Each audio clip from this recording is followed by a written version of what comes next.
Hello, me revoilà derrière mon micro. J'espère que vous avez de bonnes vibes. Moi, je suis en forme. Je trouve ça fascinant, les différents cycles qu'on peut vivre. Tout est un cycle, en fait. La nature, l'hiver, les moments de création, les moments de repli. On voudrait être très régulier et très linéaire dans tout ce qu'on fait. Et en fait, c'est complètement contre nature. Et d'autant plus que nous, les femmes, on a le cycle menstruel, le cycle de la vie à l'intérieur de nous. Alors, je ne suis pas un homme, donc je ne peux pas parler pour les hommes, mais entre le cycle de la nature, de ce qui se passe, des saisons, le cycle d'une journée, le cycle des planètes et le nôtre, ça fait beaucoup de vagues. Et je pense que c'est c'est un peu comme à cheval. On pense que du coup, pour être fixe à cheval, il faut tout figer. Et donc, on pense que pour être performant, il faudrait être régulier et donc figer une régularité au travers de tous ces cycles, alors qu'en fait, il s'agit d'avoir du lien, quoi. Quand on a besoin tant bien, alors il faut mettre de la relativité. Quel que soit le boulot, on peut l'exercer différemment. On peut être présent tout en vivant intérieurement une période de repli ou un moment où on va être moins dans la créativité ou dans la modification de ce qu'on fait.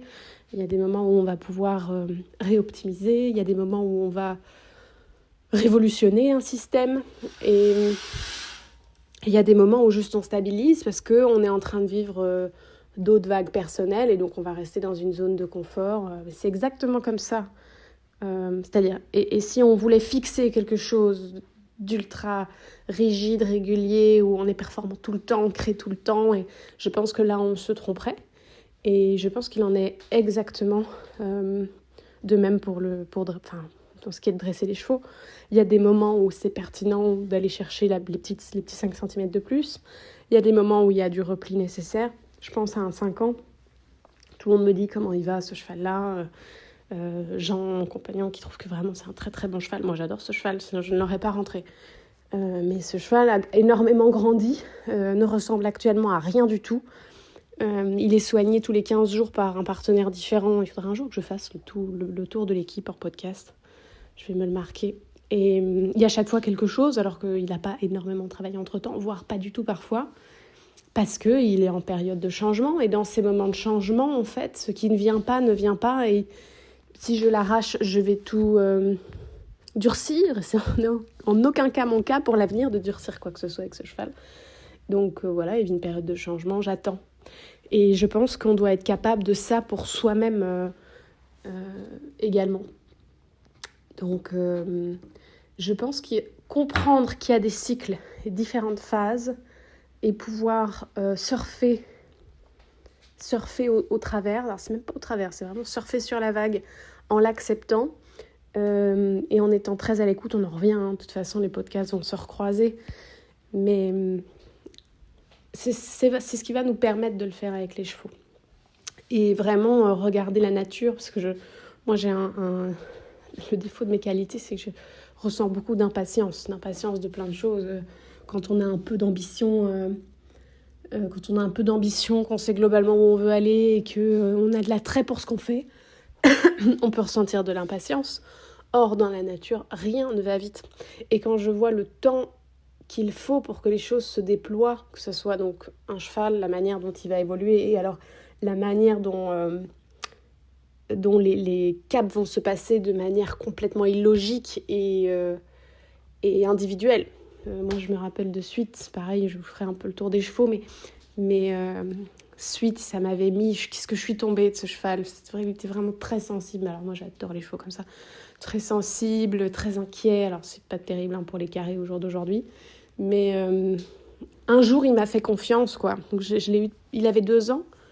Et je pense qu'à 6 ans et demi, 7 ans, il s'est dit... Il m'a encore viré une fois.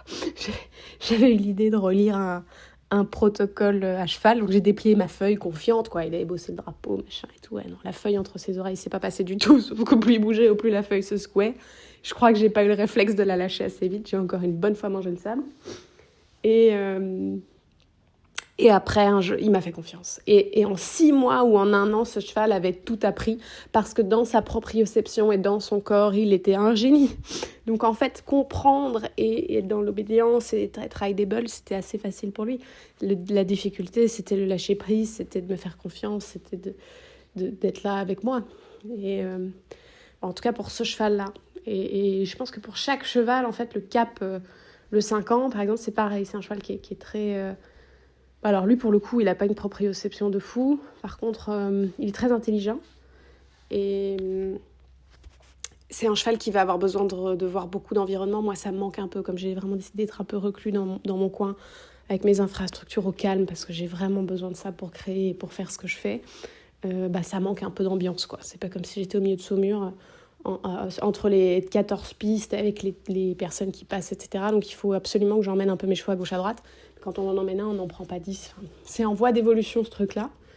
Mais c'est un cheval qui a besoin de voir l'environnement, parce que l'environnement est très difficile et source d'angoisse pour lui, alors que d'apprendre, ça lui prend très peu de temps. D'autres chevaux vont avoir besoin de beaucoup d'apprentissage, et l'environnement ne sera pas un sujet. Toujours une question d'adaptation, mais donc chacun passe son cap quand il le passe. Dans la nature, rien ne va vite. Et il s'agit vraiment de planter une graine et d'arroser la graine. Et enfin voilà, là moi j'ai envie de faire pousser des légumes. Je vous dirai si j'ai réussi à faire pousser des légumes correctement. Mais c'est exactement la même chose. Et en fait, les ponts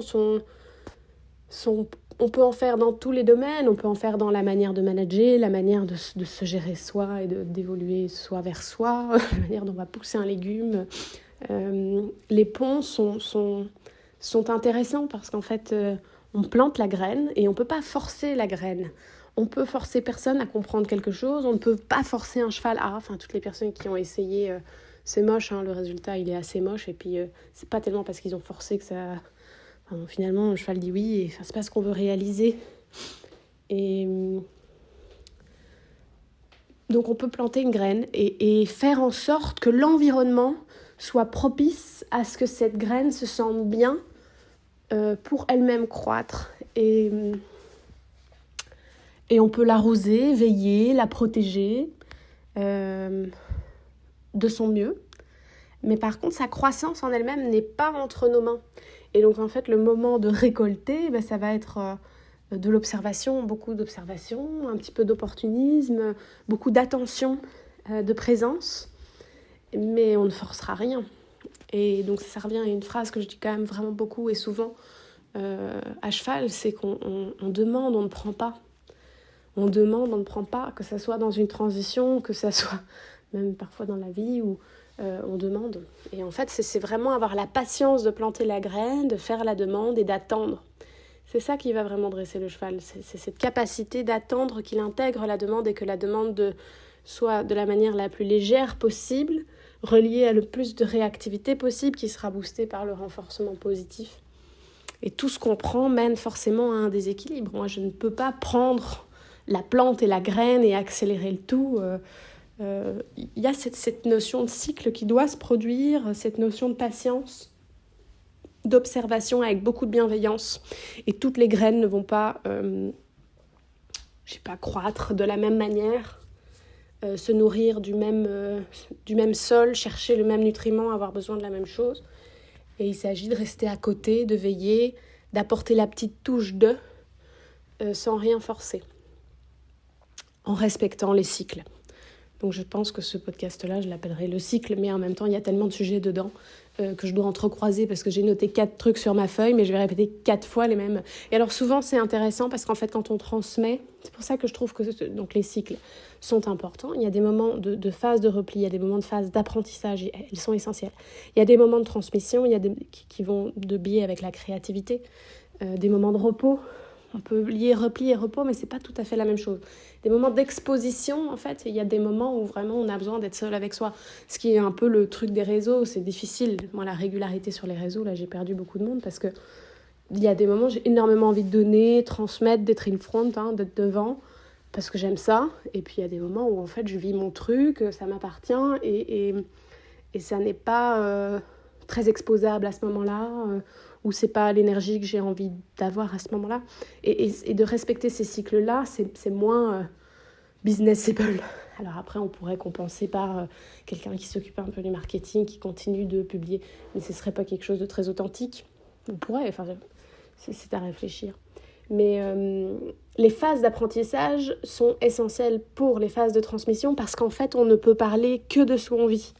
Donc qu'on soit thérapeute, qu'on vende des chevaux, qu'on accompagne des élèves, on ne peut parler que de ce qu'on vit. Donc c'est très difficile de revenir dans une explication de quelque chose qu'on a vécu il y a longtemps. C'est possible, mais moi voilà, si j'ai quelqu'un de très débutant qui arrive, c'est difficile pour moi de revenir à des sensations qui datent d'il y a... Et voilà. Et je ne peux pas non plus parler de ce que je n'ai pas encore senti, vécu, observé. Donc on ne peut parler que de ce qu'on vit. Et forcément, et souvent on le voit, les coachs ils radotent souvent le même truc par période. Souvent on va parler de ce qu'on vit nous et apporter ce qu'on vit nous. D'où c'est très important d'être entouré de personnes qui résonnent avec nous. Parce que pour certains élèves, ça va être hyper bénéfique de passer par ce cap que nous passons d'une manière directe, pas forcément au même niveau, de la même manière. Et puis pour d'autres, ça va complètement être à côté. C'est pour ça qu'il n'y a pas de notion de concurrence. Il y a des élèves et des clients pour absolument tout le monde, vu qu'en fait, ça va se cadrer et se caler en fonction de qui résonne quoi. Même pas tellement la compétence, parce que moi, j'ai beaucoup axé les choses sur la compétence, mais il faut des personnes de toute compétence pour tout type de personnes. Donc, certains vont aller chercher beaucoup de compétences, beaucoup de complexité, et puis d'autres, pas du tout, et auront besoin d'autre chose. Donc au final, on revient à l'énergie. Qu'est-ce qu'on résonne à ce moment-là? On ne peut parler que de ça. Donc moi, je peux faire ce podcast aujourd'hui parce que c'est ce qui résonne pour moi aujourd'hui. Alors je pourrais vous faire un truc hyper contrôlé, la podologie en 4 étapes. Mais ce serait pas moi, j'en suis parfaitement incapable. Je n'écoute pas les podcasts que je... Enfin voilà quoi, j'ai du débit, je transmets ce que j'ai à transmettre... Et après, si ça résonne pour vous, c'est super. Mais ça, c'est ma manière de travailler. Plein de personnes travaillent de manière différente. Et je monte un peu comme ça. Je sens ce qui est juste pour tel et tel cheval aujourd'hui. Et j'y vais au feeling. Il y a des personnes que ça rendrait complètement dingue. Et ça encore, il s'agit de bien se connaître. Donc on revient à la notion de cycle. Respecter les cycles de la vie. Si vous avez un moment de frustration, moi je peux en avoir là pour l'instant. Je grimpe les murs, j'ai envie de retourner en concours, j'ai envie que tout aille plus vite, je suis très impatiente de plein de choses. Et donc si vous avez ce moment-là, pensez à regarder un arbre qui perd ses feuilles en hiver, sa vitesse de croissance, la manière dont la nature s'organise, parce qu'en fait, dans la vie, il y a très peu de choses qui vont beaucoup plus vite que ça. Et donc, ça demande de planter la graine et de l'observer grandir, et on ne peut pas, même si des fois c'est tentant, taser la graine pour qu'elle aille plus vite. Et c'est comme ça pour toutes les personnes autour de vous dont vous avez envie d'emmener dans un projet. C'est comme ça pour vos partenaires. C'est comme ça pour si vous êtes manager, pour les personnes avec lesquelles vous travaillez. C'est comme ça pour les chevaux. C'est comme ça pour n'importe quoi que vous ayez envie de construire, même pour vous-même. On ne peut pas... Il n'y a pas de raccourci. C'est-à-dire, il y en a, mais il n'y en a pas. Donc, il y a les choses à faire et puis il y a les choses à laisser faire. Et c'est très important d'avoir conscience de ce qui est à laisser faire. Donc c'est une phrase qui a été longtemps annoncée, calme en avant et droit, et puis demander, laisser faire. Et cette notion de laisser faire, elle est essentielle montée, mais elle est essentielle dans la vie. C'est voilà, on a mis le cadre, on a donné les outils, maintenant vas-y. Ça va être mauvais au début, oui. Ça va prendre du temps, oui. Ça va pas être comme on veut tout de suite, oui. On ne sait pas quand est-ce que ça donnera quelque chose et c'est parfaitement incertain, oui. Est-ce qu'on a misé sur le bon cheval? On ne sait pas. Sur la bonne personne? On ne sait pas. On ne sait pas. De toute façon, on ne sait pas ce que la plante va donner. Ça aussi, quoi. Donc, il y a l'acceptation de l'incertitude, énormément de patience, l'acceptation des cycles, et jongler avec ces cycles en se respectant soi, sans avoir une vision finalement de la performance linéaire. Ça n'est pas linéaire, il n'y a rien de linéaire, même le temps ne l'est pas. Donc c'est accepter que ça soit des cercles, et cette boule avance. Parfois elle recule un peu, mais c'est assez rare, parce qu'en fait quand on recule sur un sujet, on a avancé sur un autre. Dans les moments de repli, on peut avoir l'impression qu'il y a une phase de régression. Je pense à Falcon, là, qui avait super avancé. Ça, lui, il a 7 ans, il va sur 8. Super avancé, puis à un moment, non, petite dose d'inconfort, rébellion, aïe aïe, caille, là, c'est pas très confortable, du coup, je découvre que je peux refaire des bêtises, je refais des bêtises, ah ouais, les bêtises, c'est trop bien. hop, petite phase. Et on pourrait penser que c'est de la régression, mais non, parce qu'en fait, il a appris tout ce que je lui ai transmis pendant ce temps, ces phases de négociation, de gestion de lui-même, etc., sont de plus en plus courtes. Donc, quelque part, même là-dedans, il y a une avancée. Je ne sais pas si c'est tout bien expliqué. Voilà, pour cette semaine-ci, je vous laisse avec ça. On ne peut pas aller plus vite que la nature. Alors, c'est mal amené comme phrase, parce qu'en fait, oui, on peut faire plein de choses plus vite, mais on plante la graine, on veille sur la graine. Ce qui n'est pas dans nos mains n'est pas dans nos mains. Et on ne peut rien arracher. C'est demander, laisser faire, et ensuite c'est récolter, accueillir, cueillir. Il y a un moment, le fruit est là, ou le légume. Mais on ne peut rien arracher, et donc il s'agit d'être très calme face à cette graine. Et ça, c'est difficile. En tout cas, moi, personnellement, j'ai parfois difficile et beaucoup plus facile dans les chevaux parce que c'est mon métier. Et je vois beaucoup d'élèves qui, eux... Et moi, je vais avoir plus de mal dans d'autres domaines où ça me rend dingue, quoi. Le permis de construire, le papier, ceci, c'est difficile pour moi. Et du coup, là, il y a des personnes qui vont me dire « Mais enfin, tout bien, tranquille. » Oui, ok, tranquille. Et par contre, je vais voir un élève s'énerver à cheval parce que lui, il aura moins créé ça et cultivé ce calme-là. Moi, ce calme-là, ça fait des années que je le cultive. Donc, vraiment, tout doit être facile, ne rien arracher. À plus.